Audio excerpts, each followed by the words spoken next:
Well, we have a great show for you all today. Today, we're talking about the astronauts' new clothes. Forget the Emperor's new clothes. This is the astronauts' new clothes. And it's called the Poo Lock. This, de- this device is going to replace all of the mags, the diapers that they wear. Now, Yeah. why couldn't somebody have come up with something like this for the astronauts? Just think about it. No Yeah. more waste, no more putting it in the toilet and pushing the grind button, no more flushing it out the airlock, no more bags full of feces that they have to stick to the walls to alleviate the radiation problems. All of that solved with a poo lock. Get yours today. It's a doggone good idea. Get yours today. Only $121.10 US. Yeah. I think it'd be much better for the astronauts to get rid of all those massive baggy diapers, right? Yeah. Design one for these guys. So where do they store all these diapers anyway? Perhaps they're compressed. We've been Uh, trying to figure that out for the last year. Well, uh, when you're writing fantasy, you can do anything. yeah, of course you can. And that's what they do. Fantasy. That's all Apollo was. It was a brilliantly executed propaganda exercise. It wasn't real, but because it appeared on television, people assumed it was real. As real as those giant apes climbing the Empire State Building. That's real. Men That's on the right. moon. That's real, isn't it? Come on, get real. The whole thing was a fabricated exercise. You can say get real. They can't get real today and make it there because they're still trying to get there to this very day. And it's going on 2026 in another 30 days. Yeah, it will. It's going to next year. And then there will be technical issues which will delay it. I'm predicting that. I don't know it. If there are technical issues and delays the launch of Artemis 2, it will not be a big surprise. We're expecting it. Well, it's time to queue up the kick the can down the road. Yep, it is. One of the things that really strikes me about the Apollo program is the amount of detail that they have. And it's not just the amount of detail, they give detail far beyond, like you look at the press kit, it has far too much detail in it. They couldn't possibly have that much detail available to them prior to an actual launch. So if you compare that to, say, the Titanic, there was a big press release with the Titanic, on its first voyage and everything else. I mean, that was all a media show and everything else, right? Could you imagine if the Titanic also included, prior to their first time that they're sailing, the exact time and date they hit the iceberg and how many survivors there were? Well, that's exactly what Apollo has done. You look at their documents prior to a moon launch and the details there. They can show you what it's going to look like out the window in the press kit. They couldn't possibly do that. They even have the time, all the timestamps are there. They've done everything. And then when you go to the cue cards, they've got all the detail, the time, how many pictures they took, where they took them, the exact location, how many degrees. How could you know that? Because it's not like this is what we're going to do. The photographs match those positions and angles. They couldn't possibly have done that. They couldn't possibly know what mineral contents are inside of a rock before they crack it open. They couldn't, even the size of that rock, there's no way they could have located it. I don't care what, if they had the best mapping cameras out there, they can't get something the size of a football. And on top of that, they knew exactly what time they were going to get there and crack that rock open. It's in the cue cards. Compare that to the Titanic. They would also include how many drinks the captain had before they hit the iceberg as well. It's called a storyboard in film. I mean, the Titanic is an ice cold documentation, even if some of the evidence floats away, you know? And when you try to recover the information in today's world, you can tighten that information down, but it's liable to implode on you. Yeah. But Apollo, they got so zealous in all the media hype and everything else. They included detail in their documentation, in their transcripts, everything. They included every minute of the trip from start to finish and included so much extra detail that they couldn't possibly have known. There's where the story goes off the rails. There's no way they can do that.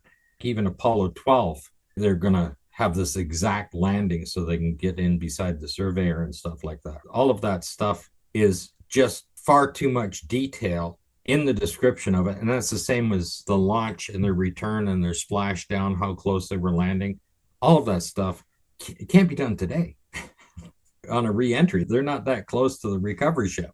All of that stuff. Oh, they had it down pat. Not only that, but they had television cameras to record it on the splashdown. They actually had a helicopter over top of it as it's coming in and splashing down. Those kind of details just can't happen. But you start with the press kit and go through the detail. There's far too much detail there that they could not possibly have known because they had no idea when they were going to launch. They had multiple launch windows. They didn't know if the rocket was going to get there, okay? And they had no idea where it was going to land on the moon because every launch window is going to give them a different location that they're going to launch and land at. So how could they know what it looks like out the window? Which means all of their EVAs that are all mapped out in their cue cards couldn't happen either. Okay, what about the moon landings on that guy's channel? This guy has, I don't know how many millions of subscribers, but since he's for the landings, he's getting all of these views. You know the strange thing? Even when you take a look at AJ on the Y files, as soon as he did anything on the moon landings and was against it, all of a sudden YouTube comes along and starts chopping his views down. And he's making the comments, YouTube's algorithm is doing things to our channel. Could you please subscribe? It really helps.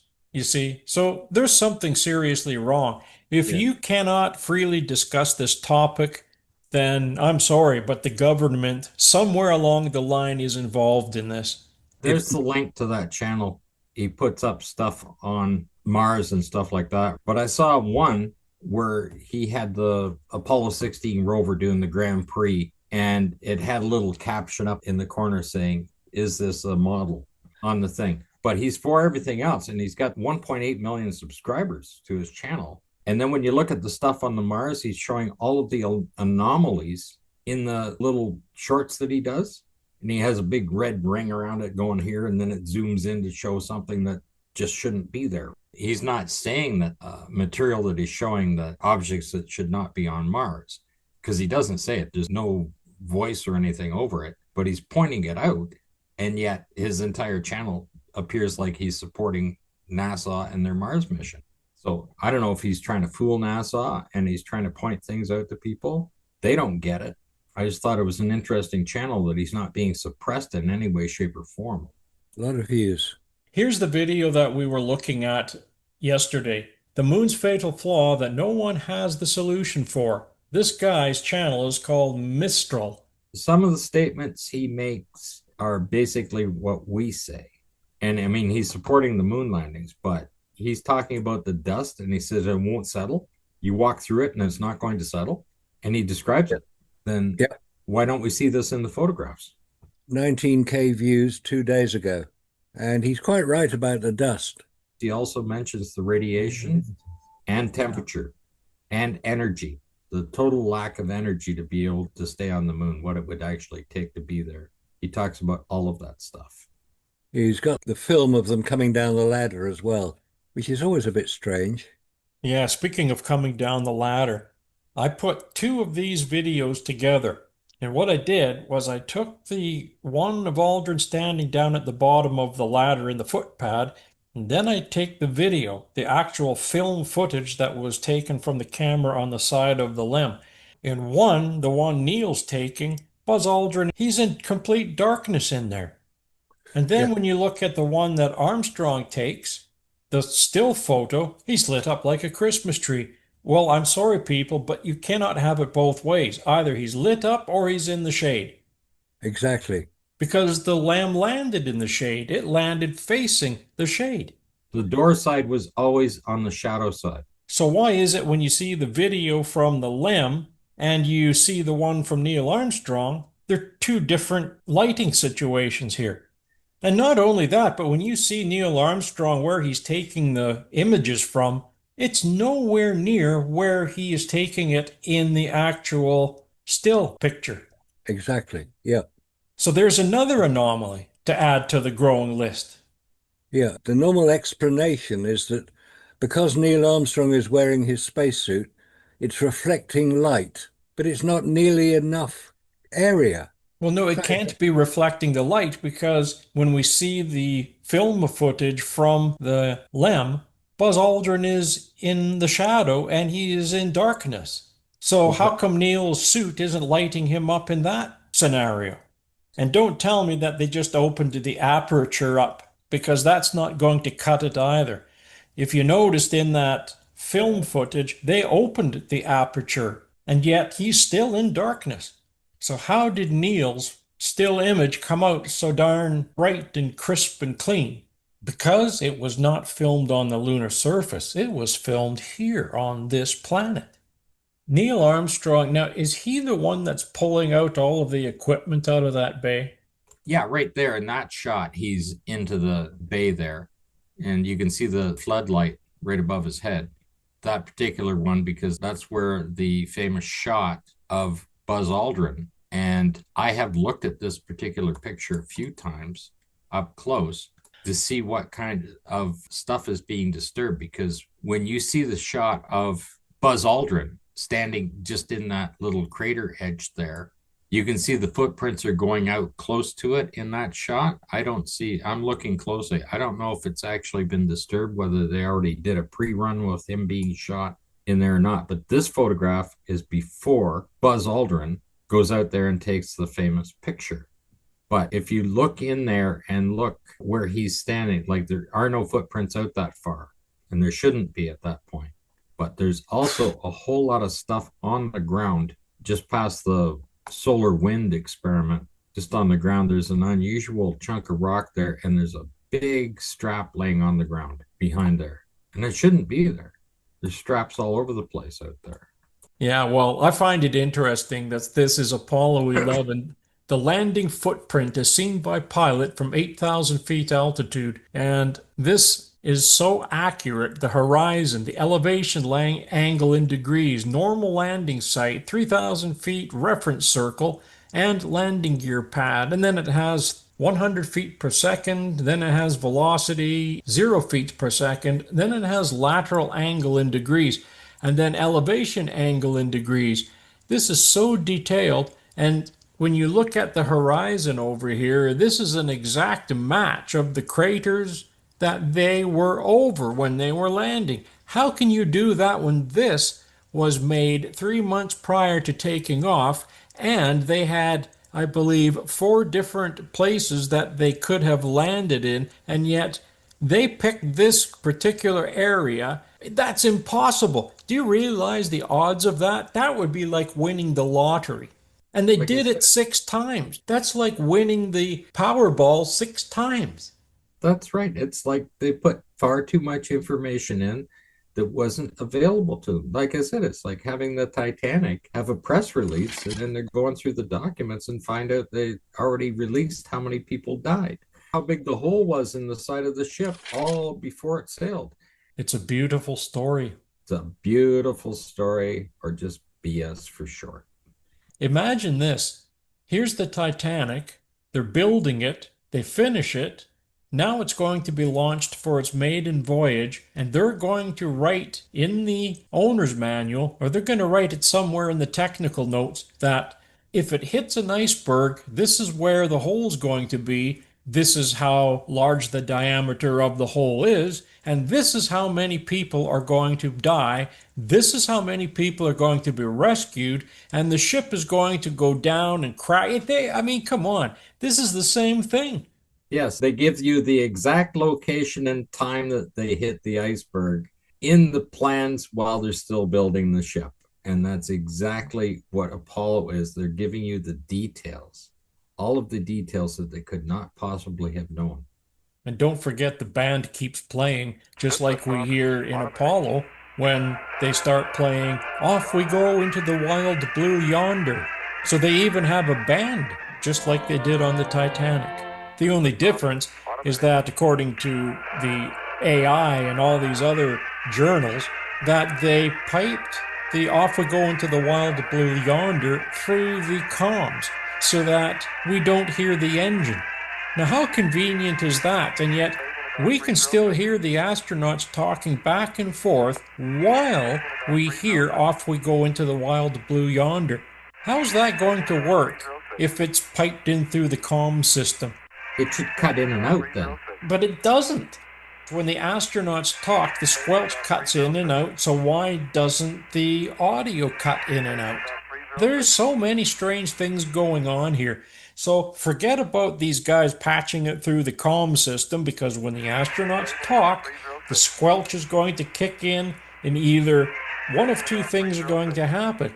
You're not going to hear the other astronaut, or it's going to cut both of them off, and you're not going to be able to hear the off we go into the wild blue yonder, or you are going to hear it, but you're not going to be able to hear the astronauts talking back and forth. You can't have it both ways when you're punching it through the comm system. Oh, and don't forget, the microphones have noise canceling systems built into them so Well, that's that what they claimed. yeah, and they claim that that's the reason why you can't hear the engine rumbling. That's the reason why we don't hear anything in the Saturn V when they're taking off, because they use noise canceling headsets. The microphones have noise canceling squelch systems in it, and it just happens to remove the 100 cycles to 2000 cycles and so on and so forth. That's pretty good technology for 1969. That's 2025 technology. They went to the future, got it, and then took it back with them. And it's That a would, beautiful story. it's beautiful. They keep updating it. So beautiful. They just can't stop updating it. That's the beautiful part. Yeah, it's like you put little more fertilizer on the roses each week. Well, that's what they call that, the Emperor's New Clothing syndrome, is exactly that, where you would rather go along with the mass population rather than to engage in and realize that you are, in fact, a fool. You can't admit to becoming a fool when you are being fooled.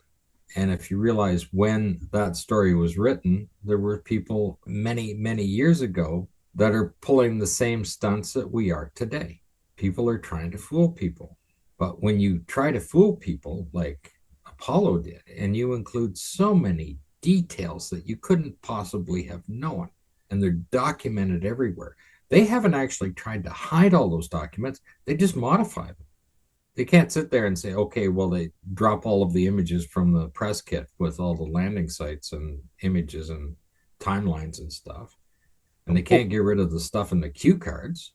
But it still gets me the fact that they have this landing footprint as seen by the pilot from 8,000 feet. This is Apollo 11. But they take Yeah. it a little further when you get to Apollo 17. Now you can actually see the hills because they're right down on the surface now. How could they have got that so accurately? Like, we're not talking about 98%, we're talking 100% accurate.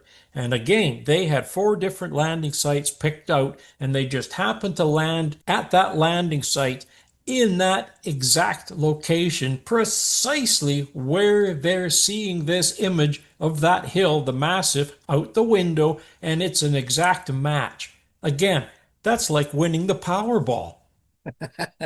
Yeah. Yeah. You see, fishermen use the same kind of accuracy. You know, when they catch a really big fish, they just lean over and they put an X on the side of the boat. And that way they know where to go fishing again because they got an X on the side of the boat. Yeah, but the boat's going to move. That's the problem. Yeah, that's the problem. Yeah. Dear, oh dear. So where are all these people who are claiming that Apollo was real? Where's the evidence they're producing for it? I mean, other than insulting us and people like us, that's not evidence, that's just insults. Well, the So, evidence is on the moon, of course. of course it is. Yes. The Right? footprints are still on the moon, aren't they? Yeah. Yeah. Because they And the got, laser reflectors are there. oh, And absolutely. all of that stuff, right? And they're not covered in dust. Yeah, because what's omitted about the story of the laser reflectors is that MIT were doing it 7 years before Apollo and getting a signal back and recording it. It's quite an achievement given that the Earth is spinning, the moon is spinning. and the laser has to be pointed somewhere at the moon. If that's the evidence they're producing, I'm sorry, it's not very good evidence because it can be refuted to say that the lasers are the evidence for the moon landings. No, they're not. I mean, they were getting radio signals reflected off the moon in the late 1940s. So obviously it was worth trying. Fire a So who laser at the moon. polished the rocks to make them shiny? Yeah, very shiny bits. Get the dust off them all the time. How do you keep these rocks shiny? I mean, it's going to reflect back off the surface from whatever angles that especially the crater edges have on there. And when you see the different, just looking at the moon, you can see the different amount of albedo coming off various sections of the lunar surface. So you can see that. So they could quite easily get a return from any laser that they shot. Catching it, the return catching it would be a little more difficult. Hitting it there, putting a dish big enough to catch it. Takes quite a long time to get enough signals back. But You've got to move your receiver as the Earth spins, so it's always pointing towards the moon. At least the moon is in more or less the same position for about 8 hours. yeah, and they know how long it takes, the delay and everything else, and where it's Yeah, going to be, where they're going to push it out to.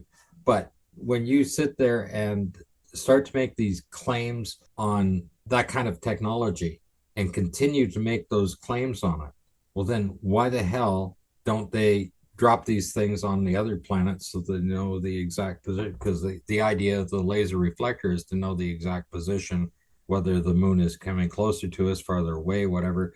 It's an elliptical orbit anyway. Nothing's a perfect orbit. They can't sit there and say, oh, it's drifting away from us. What these solar flares are going to do might push it back at us again. Speaking of We don't know. measuring, though, it's interesting that Raza sent this radiation information that I don't know where he got from. This is the Apollo moon missions 11 to 17 compared to Artemis 1. Time spent in the Van Allen belts. Apollo missions 1.5 to 2 hours, Artemis 1 6 to 8 hours. Now, this is what they're claiming. The Apollo spacecraft stayed within the lower radiation zones of the Van Allen belts, crossing these regions quickly to minimize exposure. The spacecraft's shielding was designed primarily for the short time that they would spend in the radiation environment. What spacecraft shielding are we talking about here? And then we have Artemis 1. It traveled in a higher orbit, crossing deeper and longer durations of the Van Allen belts, which led to more radiation exposure. The spacecraft's shielding was better optimized than the Apollo missions, but it was still exposed to higher levels of radiation for much longer periods, resulting in a higher total radiation dose. Again, what shielding are we talking about? What shielding are these people yeah. talking about? There is no shielding in there. No, No. none at all. They're trying to persuade you that they know what they're doing. That's why there are going to be technical delays to Artemis 2. The astronauts are going to say, well, what shielding are we going to have? Same as Apollo. They didn't have any. If you listen to the moon's fatal flaw video right through to the whole thing, I know you haven't seen it, when they're Okay. talking about the radiation there, and they're saying we're measuring, the radiation at a minimum on the thing, and so we're only measuring background radiation. Well, that means they've designed a radiation detector just to measure background radiation, has nothing to do with the solar flares. When you look at the Apollo missions, they're claiming that it's 0.36 to 0.38 rads, and then we're looking at the Artemis 1 mission, they're claiming 18 rads. The events that are happening today, if you listen to Stefan Burns, if the holes in the sun were pointed more directly at us, we'd be at a Carrington event. It's that deadly. But when you listen to this guy on this fatal flaw video out there, he's just saying if you were on the lunar surface, you're just going to be dead. No Yeah. Van Allen bells, nothing to protect you, right? You're having that there. He also talks about the highly irradiated soil, and it's a constant problem. He also talks about if you were walking on the lunar surface, you're going to kick up dust, and it is not going to just settle back down again.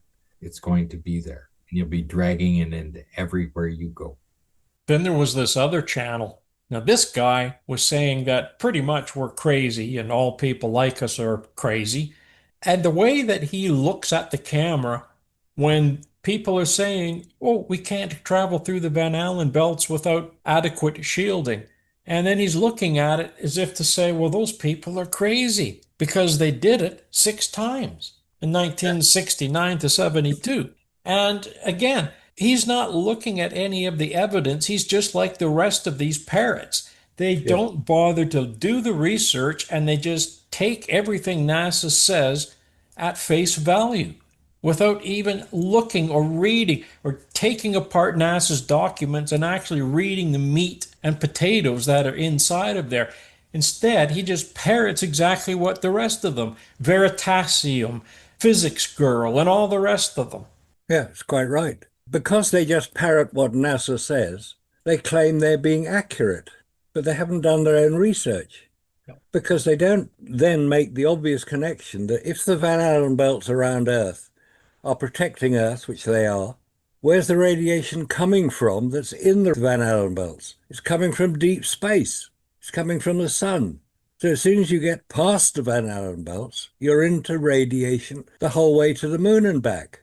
It doesn't stop at the Van Allen belts, which is what they want you to believe. Radiation continues all the way to the moon. So you need protection the whole way there and the whole way back. And they haven't got it. There's no protection. There's certainly none that we've been told about on Artemis. Oh, this is another good one here. Somebody attacked Jera. Now, it's quite interesting what Jera wrote back to this guy. They're talking about being duped and how this person's being duped and that, well, Jodrell Bank tracked them all the way to the moon. Now, the Russians tracked them all the way to the moon, so on and so forth. And yet, no, the Russians never blew the whistle on them. Then he also says all NASA would need to do is repair the Zond 5 prank. To do this, it would be necessary is to send an unmanned probe to the moon to repeat signals from Apollo transmitted to the Earth. And of course, if they did this, Jodrell Bank is going to receive the signals from the moon. So are the Russians, and so is every other spacefaring agency with a dish pointed at the moon. So he's just claiming that, hey, listen, it would be very simple to do what they did with that one Russian probe. They hooked up a link to the transmitter in the probe and then they broadcasted from the Earth a pre recorded tape. The probe is sending it back from the moon. So, of course, you're going to track it and say, hey, there's people up there. They're orbiting the moon. So why couldn't they have done that with any other probe? This is the argument that's going on here. This point that the Russians were tracking Apollo to the moon is wrong. They were not tracking Apollo to the moon. They didn't have the equipment to do it, which is why the Soviet Union used Jodrell Bank to track their own craft to the moon, because people would believe it when Jodrell Bank broadcast the information. They were a respected observatory run by Sir Bernard Lovell, who continued to visit the Soviet Union, but the Soviet Union were not tracking their craft to the moon. Jodrell Bank was tracking their craft to the moon. That's why they used it. Jodrell Bank made a statement that they could hear Neil Armstrong step onto the lunar surface with their Doppler radar system. I'm sorry, but I don't buy that. No. That's way too sensitive. And again, when you have it going the opposite way, when they send a signal from the spacesuits transmitted at 259.7 megahertz at zero point 0.5 watts, and it would take, without a repeater, it would be minus 20 dB before it would even reach the Earth's surface. You're not going to hear it. So there's no way that Jodrell Bank, even with that big dish, is going to hear Neil Armstrong stepping onto the lunar surface. It's not going to happen. And yet they show it on their graph. They actually show the funk like this, the wave going up when he steps on the lunar surface. How did they know? There's a 2 second delay for one thing. Did they take that into consideration? Consideration? Consideration?